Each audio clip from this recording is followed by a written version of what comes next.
15 سے 18 جون کے دوران ان اضلاع میں وقفے سے تیز ہواؤں، آندھی اور گرج چمک کے ساتھ بارش کی توقع ہے، جبکہ مری کے پہاڑی علاقوں میں لینڈ سلائیڈنگ کا بھی خطرہ ہے۔ دوستوں، سمندری طوفان کے دوران کی جانے والی احتیاطی تدابیر سے میں آپ کو آگاہ کر رہا ہوں، آپ ان کو اختیار کیجیے اپنی جان بچانے کے لیے، اپنے بچوں کی جان بچانے کے لیے۔ سمندری طوفان اور شدید بارشوں میں لوگوں کو چاہیے کہ وہ زیادہ سے زیادہ گھروں میں رہنے کی کوشش کریں، بلا ضرورت گھر سے باہر نہ نکلیں۔ کسی ایمرجنسی کی صورت میں یا کسی خاص کام کی صورت میں اگر آپ نکلتے ہیں تو بہت زیادہ احتیاطی تدابیر اختیار کر کے گھر سے نکلیں۔ نشیبی علاقوں، لو لائنگ ایریاز میں رہنے والے کچے اور عارضی مکانات، خطرناک مخدوش عمارتوں میں رہنے والے کسی محفوظ مقام پر منتقل ہو جائیں۔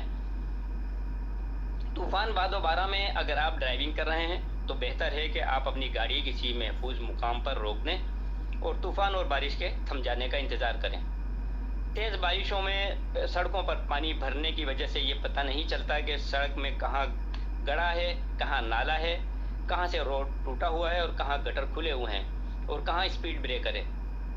لہذا گاڑی بہت سلو چلائیں، بہت احتیاط کے ساتھ چلائیں، اور خاص طور پر آپ بارشوں میں جب روڈوں پر پانی بھرا ہوا ہو تو ایسے روڈوں کی طرف نہ جائیں، ایسے راستے اختیار نہ کریں جن پر آپ پہلے نہیں گزرے ہوں، جہاں پر آپ کو نہیں پتا کہ سڑک کہاں سے ٹوٹی ہے، کہاں پر گڑھا ہے، کہاں پر نالا ہے، کہاں گٹر کھلا ہوا ہے، کہاں پہ اسپیڈ بریکر ہے۔ ایسے روڈوں کی طرف تو ہرگز سفر نہ کریں، اور کوشش کریں کہ آپ جن راستوں سے روزانہ گزرتے ہیں، جہاں کے بارے میں آپ کو پتہ ہے، آپ ان راستوں سے گزریں۔ بجلی کی ہائی ٹینشن لائنوں سے، بجلی کے پول سے، تاروں سے دور رہیں۔ اگر کوئی تار کہیں گری ہوئی ہو تو اسے ٹچ کرنے کی کوشش نہ کریں، بلکہ بجلی کے محکموں کو اس کی اطلاع دیں۔ اور بہتر یہ ہے کہ اگر آپ نے وہ ٹوٹی ہوئی تاریں دیکھ لی ہیں تو اس کے ارد گرد پتھر رکھ کر یا کوئی لکڑی کے ٹکڑے یا کوئی ایسی نشاندہی کر دیں تاکہ آپ کے بعد آنے والوں کو بھی پتہ چل جائے کہ یہاں لائیو کرنٹ جس میں تار موجود ہے وہ ٹوٹ کر گرا ہوا ہے، تاکہ دوسرے لوگوں کی جان بچ جائے۔ بڑے اور اونچے درختوں سے دور رہیں۔ ہر قسم کے بل بورڈ، سائن بورڈ، ٹاور سے دور رہیں۔ ساحل سمندر کے نزدیک رہنے والے اپنی کشتیوں اور دیگر سامان کو بالائی سطح پر یعنی کسی اونچی سطح پر محفوظ کر لیں۔ ہر قسم کے بل بورڈ اور سائن بورڈ جو ہے اس کو چیک کر لیں۔ اپنی گاڑیوں کو بڑے درختوں، بجلی کے پول، سائن بورڈز، ٹرانسفارمرز کے نیچے پارک نہ کریں۔ بجلی کے آلات چونکہ بارشوں میں گیلے ہو جاتے ہیں اور ہر سال سینکڑوں افراد بجلی کے کرنٹ سے ہلاک ہو جاتے ہیں، اس لیے بجلی کے گیلے سوئچ کو، جنریٹر، موٹر، ڈور بیل کو بالکل بھی ٹچ نہ کریں۔ دوستوں، ڈور بیل چونکہ گیلے ہونے کی وجہ سے اس میں کرنٹ ہو جاتا ہے، اور لوگوں کو جو باہر سے مہمان آتے ہیں یا گھر کے افراد اگر ڈور بیل بجاتے ہیں تو وہ الیکٹریکیوشن کا یعنی الیکٹرک شاک کا شکار ہو جاتے ہیں۔ لہٰذا اپنی ڈور بیل پہ کوئی پلاسٹک کی پنی یا کوئی ایسی حفاظتی چیز اس پہ چپکا کے ٹیپ سے چپکا دیں تاکہ اس میں کرنٹ نہ لگے اور لوگ جو ہے کرنٹ لگنے سے محفوظ رہیں اور ان کی جان بچ جائے۔ ایسے موسم میں ساحلی علاقوں میں تفریح یا کسی بھی غرض سے جانے سے پرہیز کریں۔ ویسے بھی حکومت نے ہاکس بے، سی ویو سمیت تمام ساحلی تفریحی علاقوں میں دفعہ 144 نافذ کر دی ہے اور سختی کے ساتھ تاکید کی گئی ہے کہ یہاں تفریح کرنے، نہانے، شکار کرنے پر پابندی عائد ہے، لہذا ایسے علاقوں میں نہ جائیں۔ اپنے گھر میں محفوظ سیفٹی کٹ جس میں ٹارچ، ایکسٹرا بیٹری سیل یا ریچارجیبل ٹارچ، ماچس، موبائل چارجر، رین کوٹ اپنے ساتھ رکھیں۔ اپنے گھر میں فرسٹ ایڈ باکس ضرور رکھیں جس میں ضروری ادویات، جس میں نزلہ، زکام، کھانسی، دست، بخار، الرجی کی دوائیں اور چوٹ لگنے کی صورت میں ضروری بینڈیج، ڈیٹول، پولیفیکس کریم، پولیفیکس پاؤڈر، ٹنکچر، پائیوڈین وغیرہ ضرور رکھیں۔ گھر میں کچھ خشک غذائیں یعنی بسکٹ یا نیمکو وغیرہ رکھیں۔ ماہی گیروں کو چاہیے کہ وہ اپنی کشتیاں مضبوطی کے ساتھ کنارے پر باندھ دیں۔ سمندر پر شکار پر جانے والے ماہی گیروں کو فوری طور پر واپس آ جانا چاہیے، اور اگر انہیں کوئی ذریعہ ہے تو ان کو اطلاع دینی چاہیے کہ وہ واپس آ جائیں۔ اگر موسلا دھار بارشیں ہو رہی ہوں تو لوگوں کو چاہیے کہ ندی نالوں سے گزرنے والے راستوں جنہیں کاز ویز کہا جاتا ہے، انڈر پاسز سے گاڑیاں نہ گزاریں، کیونکہ ماضی میں بہت سارے واقعات جو ہے وہ انڈر پاسز میں پانی بھرنے سے اور گاڑیاں اور لوگ ان میں ڈوبنے سے ہلاکتیں ہو چکی ہیں۔ بہت زیادہ احتیاط کیجیے۔ جن لوگوں کے کچے مکانات ہیں یا ٹین کی چادریں ہیں، انہیں ان چھتوں پر چادروں پر مناسب وزن رکھ دینا چاہیے اور ان چادروں کو مضبوطی کے ساتھ باندھ دینا چاہیے۔ گھروں کی چھتوں پر رکھا ہوا کاٹ کباڑ جو تیز ہواؤں کی وجہ سے نیچے گر کے لوگوں کو زخمی کرنے کا سبب بن سکتا ہے، وہ کاٹ کباڑ ہٹا دیجیے۔